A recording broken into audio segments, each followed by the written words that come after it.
अष्टावक्र गीता प्रथम अध्याय आत्मानुभवोपदेश पांचवा श्लोक। संरहित हो, निराकार हो, सर्वसाक्षी हो तो विचार छोड़कर संतुष्ट होकर जियो। प्रसाद भारद्वाज। पांचवा श्लोक। न त्वं विप्रादिको वर्णः नाश्रमी नाक्षगोचरः असंगोसी निराकारः विश्वसाक्षी सुखी भव। वास्तव में तुम ब्राह्मण आदि किसी भी वर्ण से संबंधित नहीं हो, न ही तुम किसी आश्रम से संबंध रखते हो। इंद्रियों से तुम्हें देखा नहीं जा सकता। तुम संरहित, निराकार और सर्वसाक्षी हो। विचार को त्याग कर संतुष्ट होकर जियो। अष्टावक्र महर्षि। अष्टावक्र गीता के इस श्लोक में ज्ञानी अष्टावक्र महर्षि सच्चे आत्मस्वभाव की याद दिलाते हैं। वे कहते हैं कि आत्मा किसी सामाजिक विभाजन, वर्ण या जीवन चरणों से सीमित नहीं है। उसी प्रकार इसे भौतिक इंद्रियों से अनुभव नहीं किया जा सकता।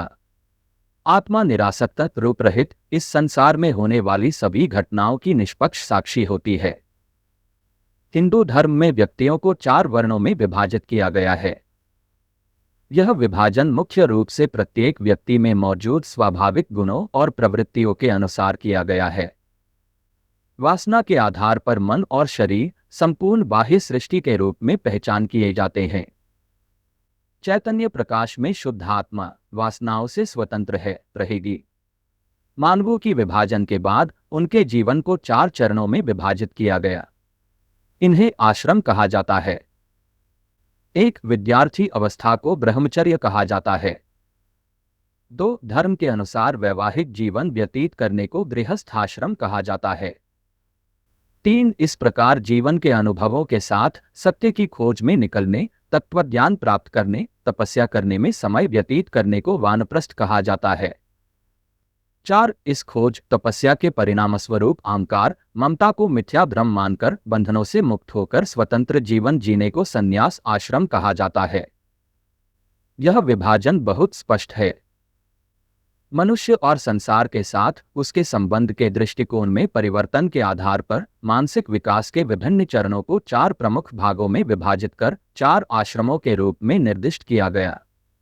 अनंत आत्मा अखंड अद्वितीय है, केवल एक ही है, जानने वाला और जानी जाने वाला कुछ भी नहीं है, इसलिए धर्म ज्ञान का कोई सवाल ही नहीं है। इस सत्य को जानने के बाद जीवन जीना, इसलिए संन्यास आश्रम के लिए कोई विशेष नियम धर्म नहीं है। फिर भी समाज की भलाई के लिए उनके लिए भी कुछ जिम्मेदारियों को चिन्हित किया गया। ये 4 आश्रम धर्म भी आत्मा के लिए नहीं है, आत्मा में नहीं है। वर्ण धर्म और आश्रम धर्म भी प्रारंभिक अवस्था में साधक को मानसिक परिपक्वता देने में मदद करते हैं। इस अवस्था में साधक अभी भी अपने मन और शरीर से तादात्म्य करता है। उस भाव से मुक्त होने के लिए ये सभी सहायक होते हैं। शुद्ध आत्मा स्वरूप को ज्ञानेंद्रियों और मन से नहीं देखा जा सकता। बुद्धि इसे जान नहीं सकती। यह सब कुछ देख रही है, अस्तित्व दे रही है, वही आत्मा है। इसलिए संक्षेप में कहा जाए तो आत्मा किसी प्रकार की वस्तु नहीं है, यह केवल सच्चित है। सत का अर्थ है अस्तित्व, जिसे अनुभव किया जाता है। चित का अर्थ है जानने की बुद्धि। ऐसा प्रतीत होना कि अस्तित्व है और इसे जानने का अनुभव होना, ऐसे परस्पर निर्भर अविभाज्य रूप में एकमात्र सच्चित स्वरूप आत्मा, वही परब्रह्म है। संपूर्ण सृष्टि को चेतन प्रकाश में बनाने वाली शुद्ध आत्मा का सृष्टि से कोई संबंध नहीं है। जैसे सूर्य की किरणों में दिखने वाली सभी वस्तुओं का सूर्य से कोई संबंध नहीं है, वैसे ही आत्मा का संसार से कोई संबंध नहीं है। कोई भी वस्तु उसे सीमित नहीं कर सकती, इसलिए आत्मा का कोई रूप नहीं है। हमारे भीतर चित रूप में होकर सभी रूपों को साक्षी रूप में देखती है। संपूर्ण विश्व को देखती है, इसलिए इसे विश्वसाक्षी कहा जाता है। संस्कृत में अक्षी का अर्थ आँख है। दृष्टि को देखने के लिए जिस इंद्रिय का उपयोग होता है उसे आँख कहते हैं, लेकिन देखना और जानना, यह समस्त अनुभव प्रदान करने वाले सभी ज्ञानेंद्रियों की सामूहिक क्रिया है। अक्षी शब्द इस जानने की सामूहिक क्रिया को दर्शाता है। इस अध्याय में 4-5 जगहों पर सर्वसाक्षी और विश्वसाक्षी आत्मा के लिए प्रयोग किए गए हैं। ये सर्वसाक्षी और विश्वसाक्षी भाव श्वेताश्वतर उपनिषद 5 से 2 में विस्तार से वर्णित है। वहाँ कहा गया है कि भगवान सभी के साक्षी हैं, जो आत्मा के लिए कहा गया है, जो मन और बुद्धि में जानने योग्य हर चीज को निरासक्त असंग होकर देखती रहती है।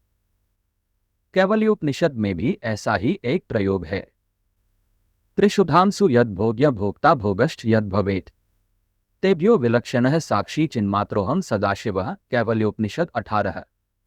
जागृत, स्वप्न, सुषुप्ति की 3 अवस्थाओं में जो अनुभव किया जाता है, जो अनुभव करता है और अनुभव क्या है, इन सब से विलक्षण होकर साक्षी रूप में नित्य कल्याणकारी चिद्रूप में चमकता है।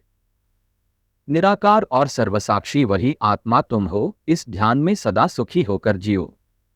हमारे दोहक सुख, राग द्वेष और इनके संघर्ष से उत्पन्न पीड़ा, संसार से जुड़े समस्याएं, ये सब धीरे धीरे कम होकर समाप्त हो जाते हैं।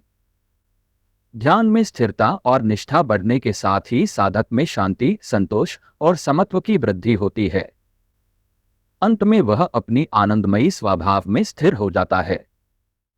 अपने स्वाभाविक रूप के ज्ञान में जीना, अपने असली स्वरूप को निराकार विश्वसाक्षी के रूप में जानना अपार आंतरिक शांति प्रदान करता है। जब हम शरीर, मन या सामाजिक भूमिकाओं से तादाद में नहीं रखते और अपने वास्तविक स्वरूप की समझ में रहते हैं, तब दुनिया के दुखों और चिंताओं से संबंध नहीं रहता। जब हम समझते हैं कि ये केवल मन की क्रियाएं हैं, तो हमें शांति और संतोष स्वाभाविक रूप से प्राप्त होते हैं।